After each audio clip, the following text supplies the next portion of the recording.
We're live. Wave to the people, Bram. Hi, everybody. You might be noticing I've got a guest back, a two-time Remodeler Show guest.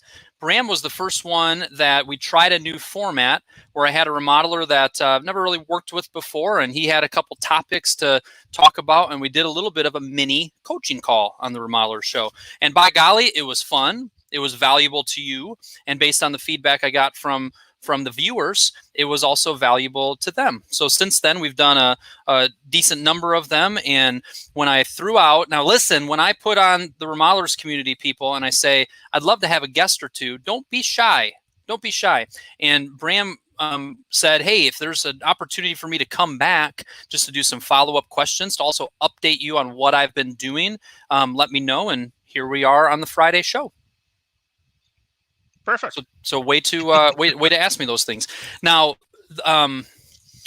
we've got a variety of topics today, and one thing that I kind of wanted to start out with is related to what you had mentioned is just a little bit of accountability. I guess this is what coaching is like, isn't it? Where the previous meeting we talk about things for you to work on. And Bram, if I was in your shoes, I would do this, I would do this, I would do this. And then when we reconvene, all of a sudden you're like, oh crap, he's going to ask me about those things. Welcome to the wonderful world of accountability. I was joking and saying, half of the value that I offer as a coach is just the fact that my client has a meeting with me tomorrow. And because of that, action takes place. Sometimes the day before, sometimes the morning of, but action takes place. And sometimes I'm real nice if an action step gets missed, but after a while, hey, if we're going to do this, let's get this stuff done. So I think that was an interesting feeling that you have of just that accountability, and a reminder to everybody listening to this, myself included, as a business owner, having some outside accountability. That can come from a colleague of yours, that can come from a staff member of yours, that can come from a spouse, that can come from a trusted friend, that can come from a business coach, it can come from a mentor, that could come from another business owner, that you guys can do that for each other. There's a lot of different ways this can look, but it definitely is the case that successful business owners have some type of accountability, have some type of sounding board / coach. So that's something to keep in mind. If you haven't had that in the past, find a way to get it. So I want to first go through a few of the things that you've implemented or you're in the process of implementing, and then we're going to get into 2 or 3 topics and do a little coaching on it. Sound good? Sounds great. Okay. So one of the things that we talked about last time, as you're navigating, how do I continue to step into this design build format and model? One of the things that I highlighted was you need to write your process down. Let's get this thing in writing. Why do we want to do that? What's the value of doing that, Bram? I guess just to be more confident with it. If it's a written out process, you're not, it's like you said last time, it's not up in your head. Yeah. It'll just flow a lot easier. Yeah. It helps you be confident. It helps you be more clear with it.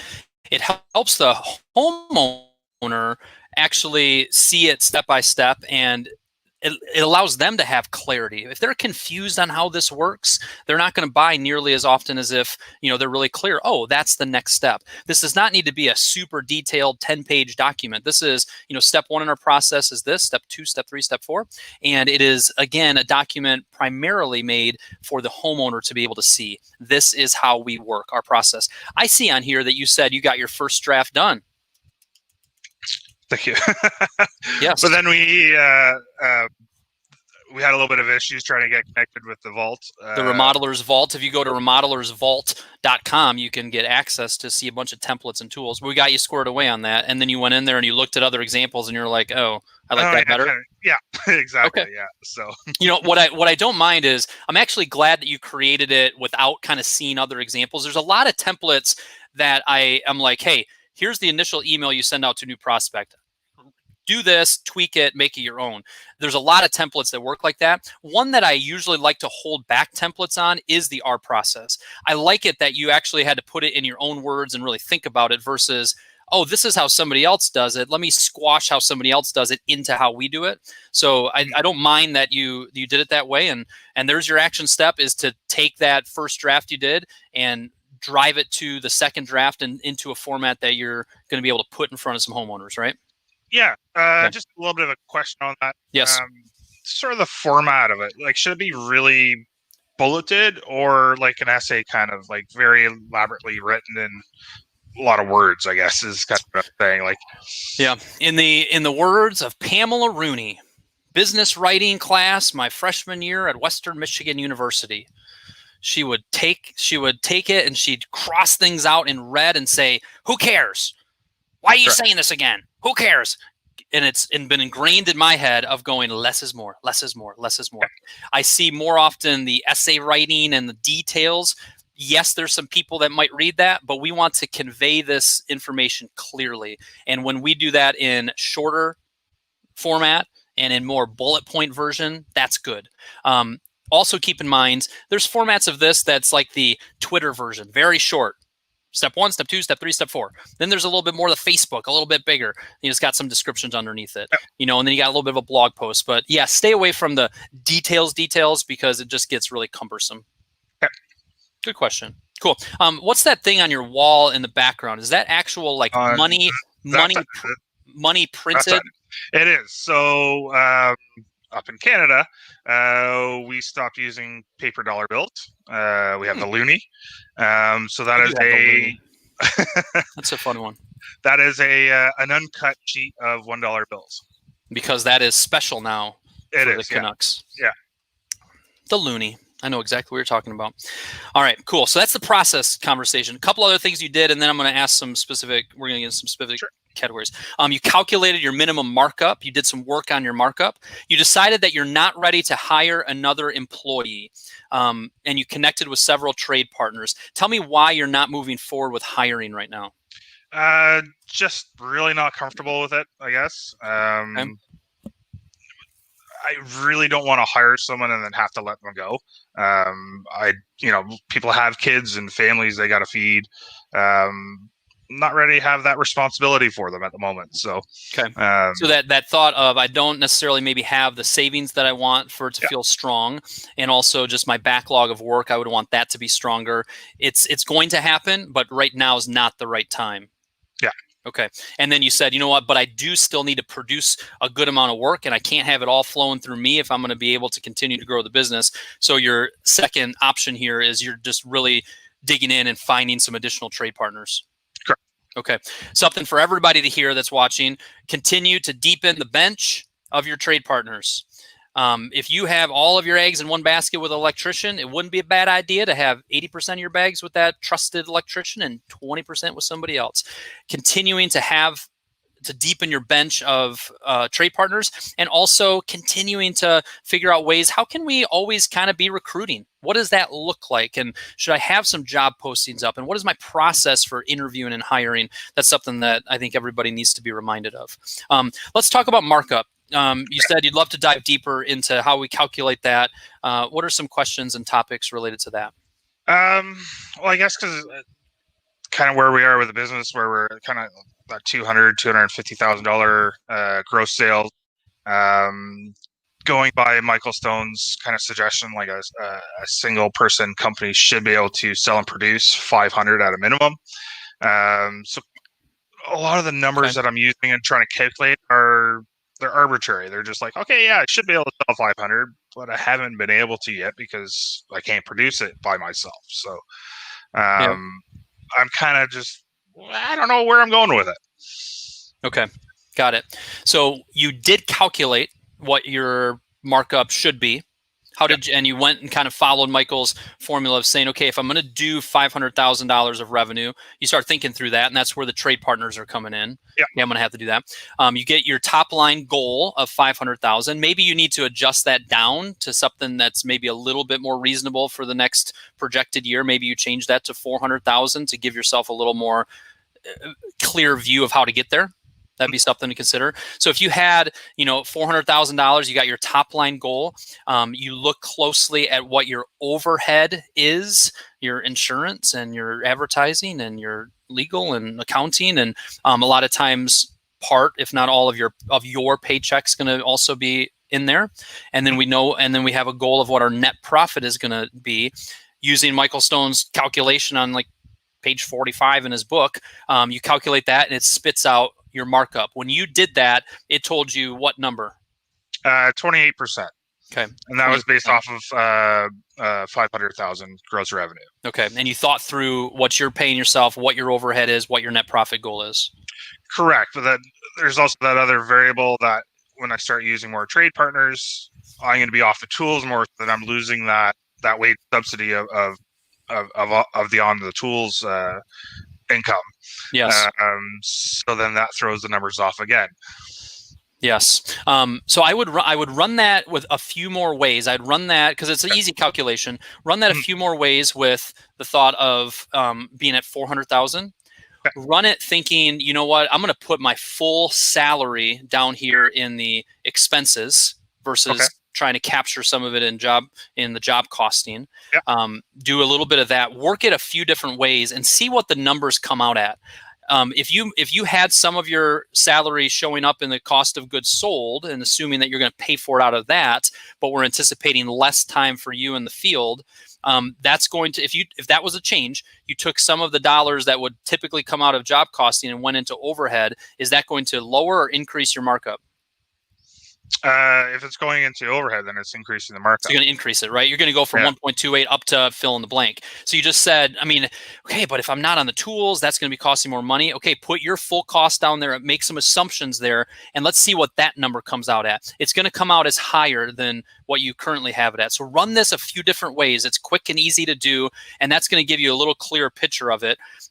And I think you're going to then kind of go, okay, so if I'm truly subcontracting this work out, if I'm just doing a little bit of it, you're going to feel more confident in that markup that at that point, once you've calculated those other ways, and you can decide that.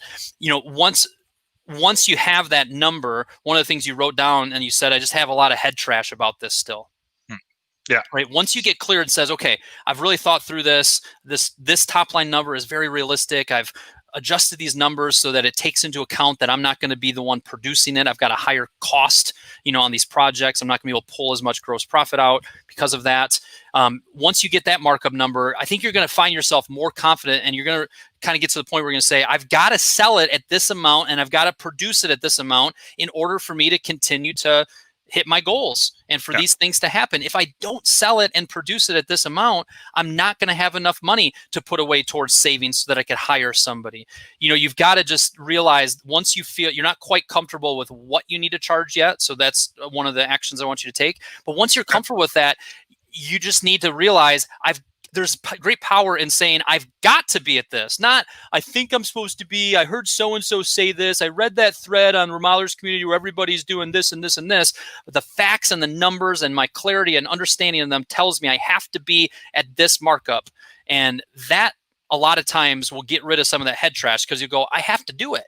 If I don't do it, I'm not going to be able to pay for things. And I'm seeing the vision of how I can get from here to the next level. But if I don't do it, I'm not going to be able to get there. The money's not going to be there. So I think as you gain more clarity and confidence that this is what I need to charge, which you're not quite there yet, that's going to help you get rid of the head trash / get rid of the head trash.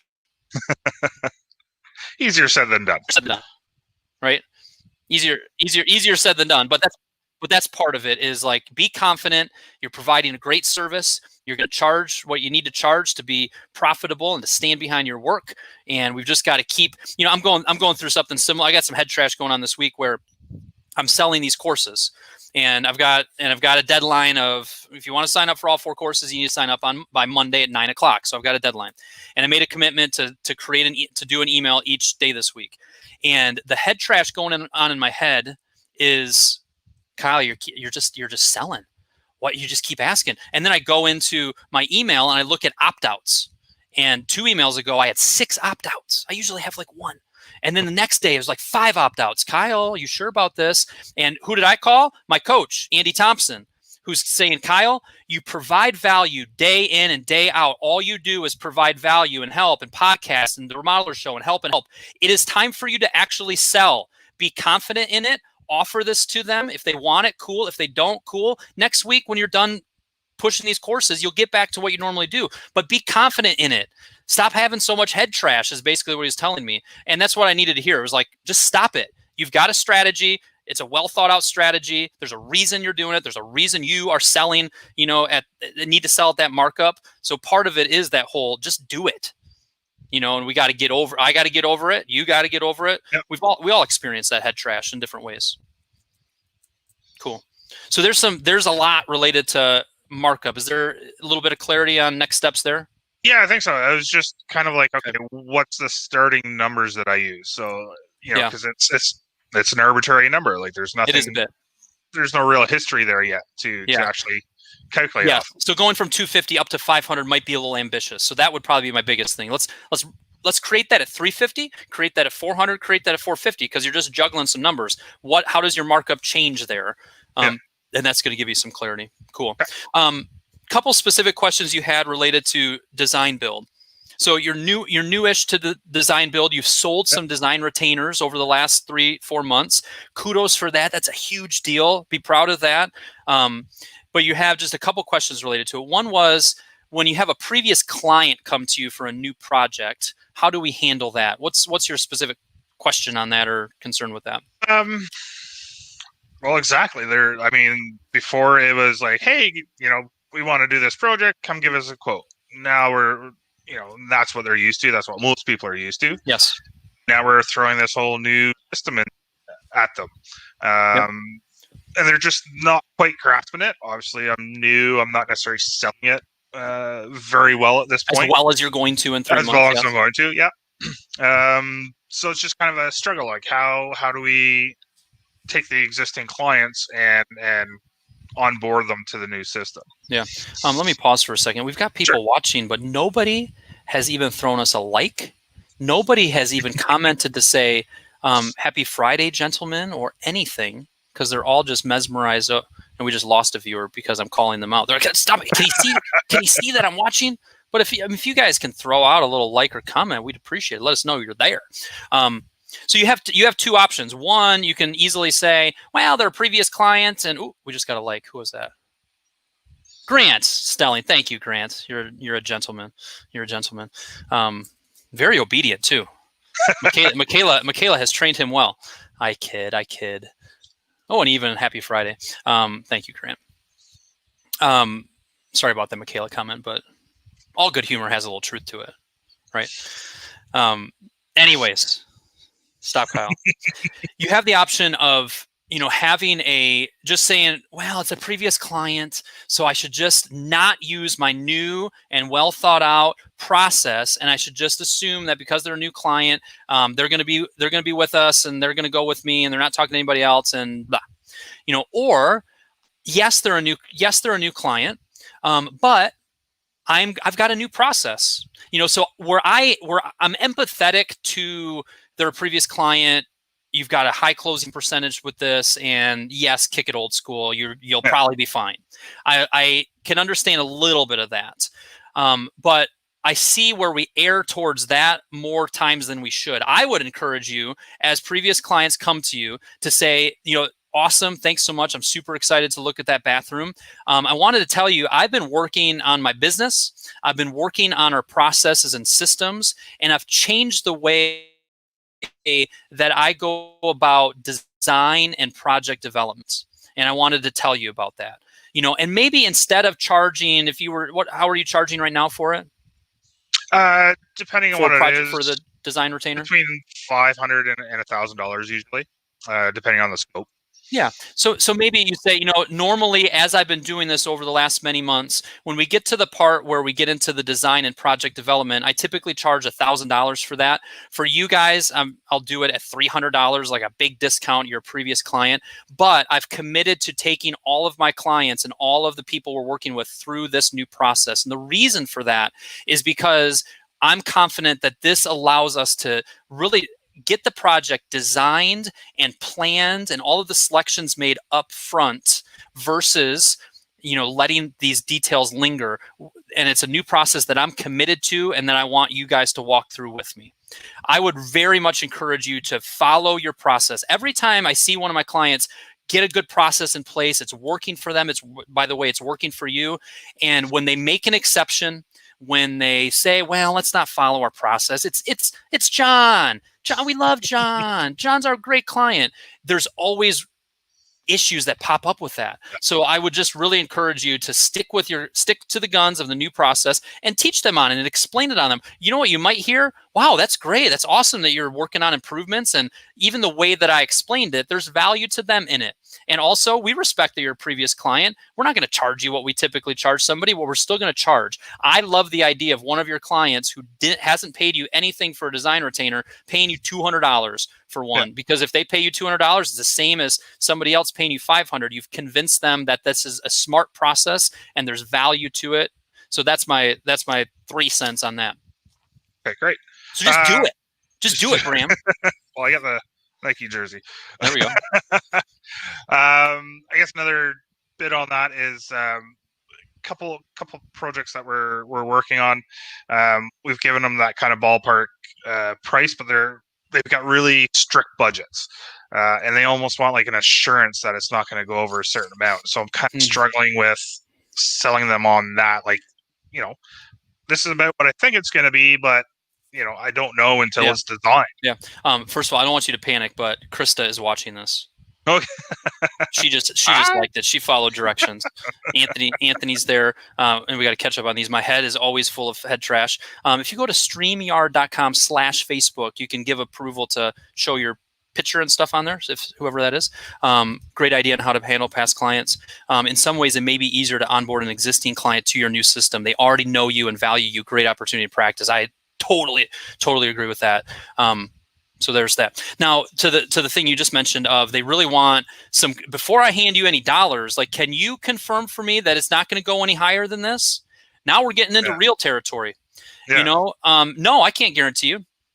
But based on my years, because so much of it comes down to what they select. So much of it comes down to what we end up with design. You can tell them stories, and it's going to be easier as you get more stories. You can say, I've had people where when we've given this ballpark range based on my years of experience, based on the project you're describing, when I give this ballpark range, we fall on the lower end of it.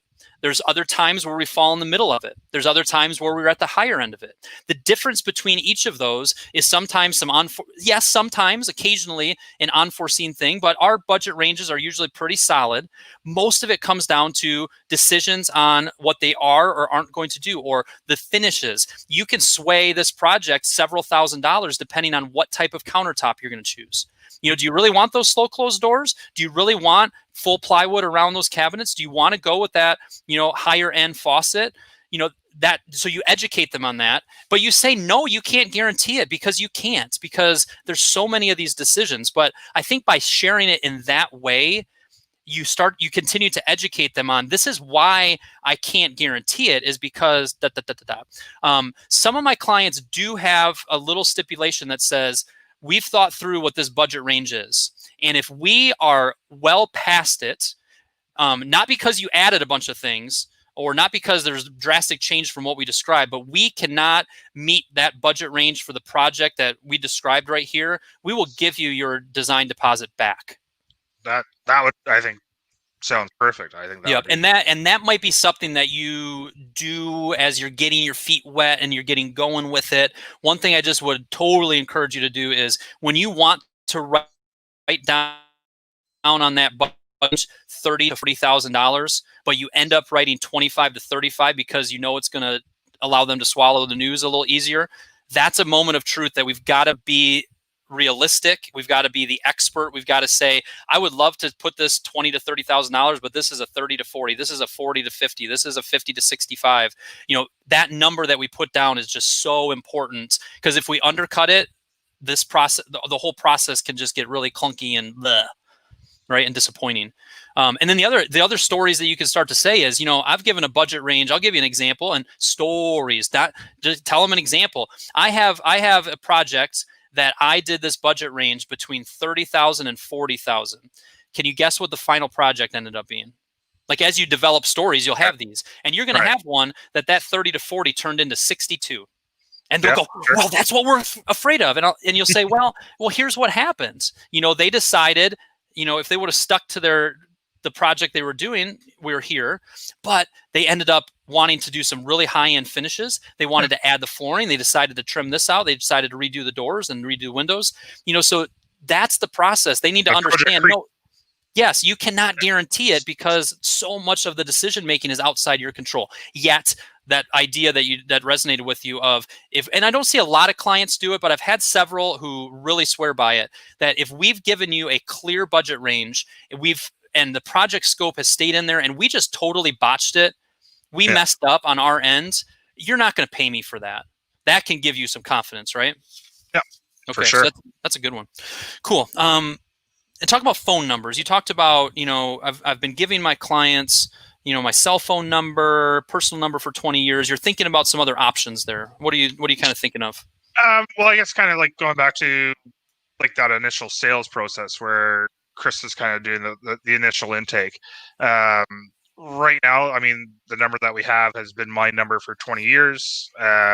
It's the number on the business, like on the cards, on the website, everything. But it's also my personal number. So we're going to get another number. Just not sure if we should start changing the business to be that number, or since it's known, liked, and trusted, keep that number for the business and get a new personal one. That's interesting. Yes, because I mean, I guess the downside of that is if that becomes the business one and Chris is taking the calls and text messages and all that sort of stuff, we're still going to get a lot of personal stuff going to that number. So we're hiding anything from her, but you mentioned some notes on like 1-800 number, and you're like, I think it might be a little impersonal. I don't like a 1-800 number, right? That's not you guys. You're a small, family run. We're gonna just take great care of you. It feels like, no, let's have a local number. So that one's for sure. The idea of having having your cell phone transition into the business number is kind of interesting. If Krista is taking calls and whatnot, definitely getting just a company line, and that rings, from this hour to this hour to this phone number. And from this time to this time to this phone number, or it goes to this automatic message. You can make those decisions. But I like the idea of getting a business line. You can do it fairly inexpensively. One of the options could be doing it through Grasshopper. I just saw something really interesting. Mark was on yesterday's show, and I called him on his office line just to kind of talk through and prep for the show. And I missed they missed my call. Nobody answered when I called the office line and went to voicemail. And I immediately got a text that said, "Thank you for calling Value Pro Remodeling. Sorry we missed your call. Please text us with your info and we'll contact you shortly." And I thought, that's sharp. He did that. He uses Grasshopper, which is a very well-known phone system. Doesn't cost a lot, but that was a really cool feature of being able to. So having a business line like that, there's cool features like that you could use. You can protect your time a little bit and have things routed properly through the office. And yes, as you continue to grow, you're going to, at some point, you're going to go that direction anyway. The decision is now the time to do that or not? I think we definitely need you, because still being on the tools and on site, I try not to do too much communication with potential clients or sales calls during the day, other than Fridays, obviously. But so, and again, trying to shift everything towards Chris to handle that sort of stuff. So we're just not sure, because still a lot of my client base is repeat businesses or repeat business. And for a while, you'll get trade partners to call you, get vendors to call you with a question on bill or this or that. You'll redirect them. You'll redirect them to the office line. You'll train them to say, "Hey, call this." Or if you do change your cell phone number, then people start to move over to your new cell phone number. But yes, do something there for sure. There's some ideas related to it. I want to finish with this one: work-life/paperwork balance. It's just this topic of, Kyle, I'm still in the field a lot. I'm trying to grow this business. I've got a lot of things going on. Frankly, as much as the design retainer and that model makes a lot of sense, it adds a lot of work up front, and you're in the middle of developing several projects. So work-life balance is hard right now. One thing that comes to mind is you're in the details of it. I think back to when my kids were younger, and I think of some of my clients who have little kids. Actually, just this morning, one of my, so it's a longer story, but bottom line is, one of my employees, one of my clients' employees who I was training this morning has little kids, and they're crying and there's diapers and this and that. And I said, "Keegan, just so you know, this is a prophetic word from the future. there's actually going to be a time where you and your wife are going to leave, go out to dinner, and the kids are just going to stay home even without a babysitter. Like, right. But so right now you are in you have a business that is just a bunch of little kids. Like, you're in the hardest part of parenting. You're in the hardest part of business growth. You've got so much going on. But as you continue to get pieces in place, as the children, if you're following my analogy, if my analogy's even working, as the children get older, they're more self-sufficient. There's less onus on you to make everything happen. And eventually you get to the point where there's so many parts of the business that's more self-sufficient. The kids are more self-sufficient. I think that analogy worked. Yeah. Right. So, but what I want to highlight for you is you're in the middle of the hardest part right now. It's not going to get, it shouldn't get harder and harder from here, but you're taking on a lot of stuff. So recognize that. You've got to just be diligent to plan date night. You got to be diligent to turn your stinking phone off. You've got to say when that client texts you at 9 o'clock, thank you, I got your text, I'll respond back in the morning. You have to set up boundaries. You have to fight for work-life balance. / work-life balance is never going to be perfect, right? It ebbs and flows. There's times where you're going to say, Krista, I know I'd love to just hang out and chill with you tonight. I've got to work straight up till 11 o'clock. Because I got to push through it. There's other times where it's like, I've just got to put this down. So it's always going to be evolving, but boundaries, scheduling that time, making sure you're taking time for your family, your health, what hobbies, whatever's important to you, and fighting for that time is just something that's, somebody also said diligent for date night. Yep. Yes. I wonder if that's her. It might be. I think we're going on a date tonight, Krista. Attaboy. So that's the show today. We're already 2 minutes over. I want to hear some takeaways though. What were a couple of takeaways that you had from this time? I guess being a little bit more realistic with the numbers for calculating the overhead, not trying to stretch the goals too far. Obviously, the what we just talked about, scheduling time and I guess sort of like what I did with having the Fridays for paperwork and stuff, scheduling downtime as well. But yeah, just got to keep going. Like, I love talking about this. So much to do. I know it. I love talking. And also another thing on that is just making sure you're not setting yourself up for failure and putting so many meetings all in once. Try to spread it out a little bit. It's okay to call a client and say, I know I committed to having this back to you by Friday. It didn't happen this week, and my new commitment is to have this to you by next Tuesday. Let's set up a meeting to do that. Sometimes you have to move things around and just be direct and communicate that. Sometimes you have to not take that initial phone call and push it off. Hey, I'm packed for this week, but I'm taking initial calls and new visits for next week or even 2 weeks out. Sometimes you also have to set your schedule to give yourself a little bit more cushion than what you normally would. So that's another thought there. That last thing that we got into, my takeaways are continue to wrestle with the markup. You're getting close there. Talking through the design build and the confidence in this is the process. This is how we work. I don't care if you're my brother. I don't care if you're my previous client that I love or a new prospect. Walk them through that process. Grant shared a good thing of just going, they're actually going to be easier on you than most. So it's great to get their feedback on how the process works. Continue just to be confident in your markup. Confidence is such an intangible thing, but it's something, just continue to work on that and charge what you need to charge, be confident in it. So that's a big one. And then I love talking about business stuff, but the fact that one of your takeaways is that you're going to take your wife on a date tonight. Yeah. And I don't care if you guys go to Chipotle or whatever the equivalent of. It doesn't need to be a fancy stinking, like you're in the middle of trying to build a business. Even if you didn't, it doesn't have to be a fancy stinking black tie dinner. Like just making time, carving out time. I wrote a thing this morning.